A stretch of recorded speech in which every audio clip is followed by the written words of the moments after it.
Okay, day 43, Storage 100. I'm Joe Downs, and today we're talking or tackling a topic that separates the amateurs from the pros.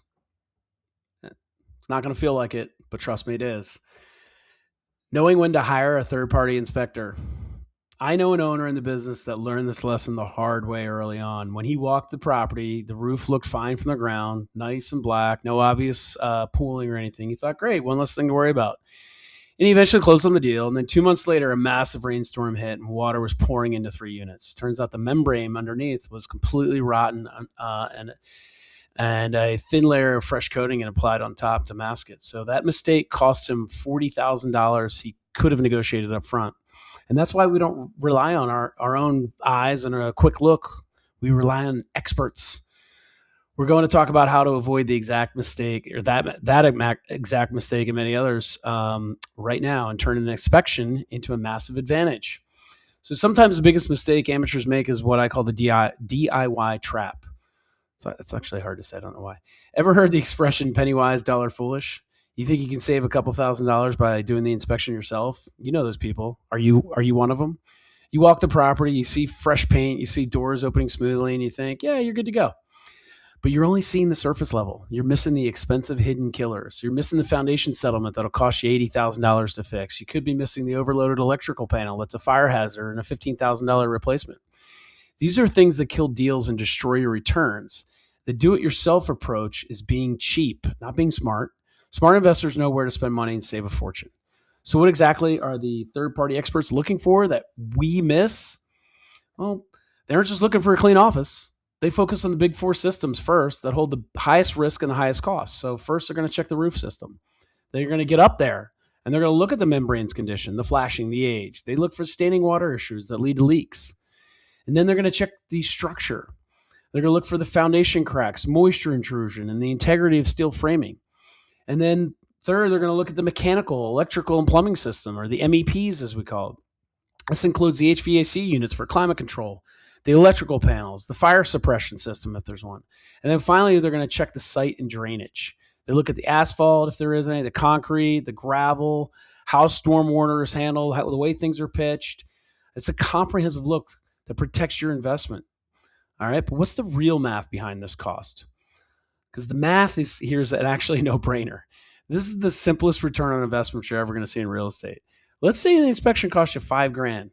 That's a real cost. I'm not saying that's nothing. It's a line item in your budget, and you should be planning for it. But compare that to the potential savings. If the inspector finds a bad roof or a failing HVAC unit or a foundation issue, I mean, you're looking at $50,000 or more in necessary repairs. That $5,000 investment just returned 1,000+% perhaps. And it's not an expense, actually. It's an insurance policy with a massive upside. You're paying a smaller fee to uncover a huge liability. And once you uncover the liability, you have the ultimate tool in your hands, the inspection report. It's not just a checklist of problems. It's your ultimate negotiation tool. This is how you can turn a problem into a cash in your pocket. You don't just ask the seller for a discount. You prove why you deserve it. Step one, the inspector identifies the problem, like a roof failure. This is an objective fact, not an opinion.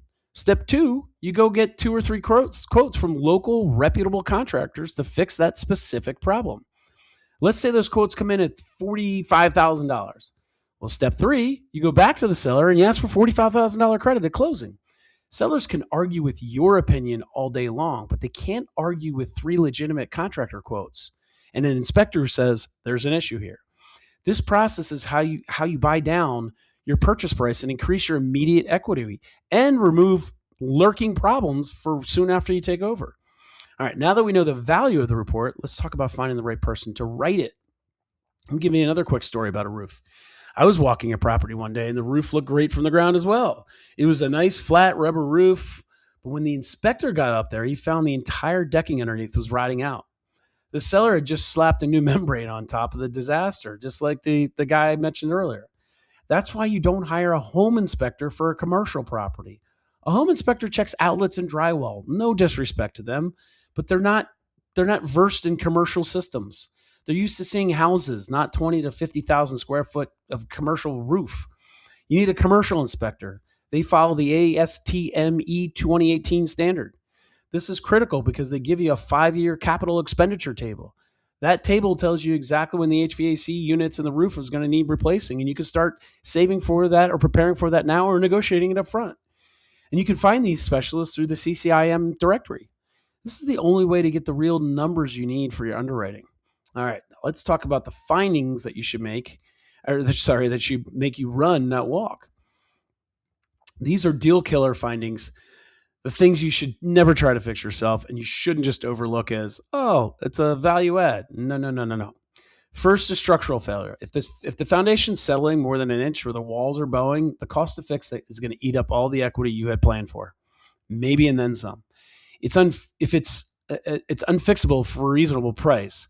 Second, watch out for environmental issues. If there are leaking underground tanks or soil contamination, you become liable for the cleanup at the moment you close. And that liability can be unlimited. Third, major drainage problems. If the facility sits in a bowl with no way for water to escape, you'll have constant water intrusion. That kills occupancy and is often uninsurable. Don't try to be a hero in these 3 items. Just walk away. Knowing when to walk away is just as important as knowing when to buy. But you only have a short window to figure this out. You might only have a 30-day clock, and you can't waste a single minute. The clock starts ticking the second you sign the purchase and sale agreement. By day 5, you better have ordered your inspections. The inspectors are busy, and you need to get on their schedule immediately. Around day 15, you and your inspector should have done that site walkthrough. And this is where you're going to get boots on the ground and see the issues firsthand. And by day 25, you need the report back in your hands to make sure that whatever inspector you choose can get there and get you the report back in time. This will give you, in this case, only 5 days to review the findings, get quotes for repairs, and make a decision. The critical mistake I see people make is getting super excited they got a deal under contract, going on vacation, taking a break, high-fiving their neighbor, and then waiting till day 20 to call the inspector. If you do that, you're going to miss your deadline and either lose your earnest money deposit or be forced to bail from the deal. You must be proactive and respect this timeline. All right, so we covered the entire inspection process, at least the pitfalls of it, from finding the right expert to knowing when to walk away. This information is gold, folks. It could save you tens of thousands to hundreds of thousands of dollars. So if you found this helpful, please like it for me. A little something for the effort. And of course, subscribe so you don't miss the daily video drops and live special guests coming up. And of course, share this video with a friend who thinks they can inspect a roof from the ground. Trust me, they're going to thank you later.